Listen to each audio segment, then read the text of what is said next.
Hello guys! So ayan, magluluto tayo ng kaldereta.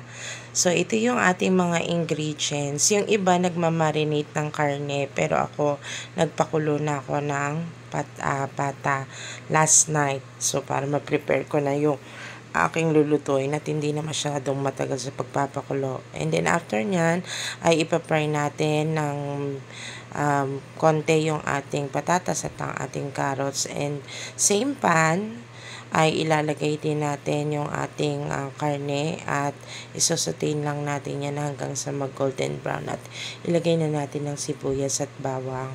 And then after nyan, lagyan natin ng konting tubig, and then ilagay na natin yung ating bell pepper at ang ating pampakulay na tomato paste.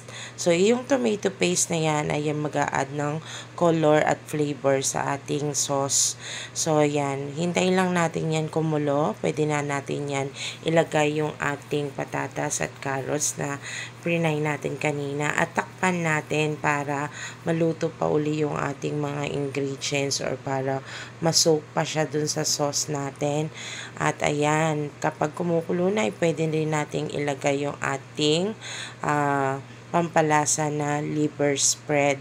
So yung liver spread ang magpapalapot naman ng ating sauce.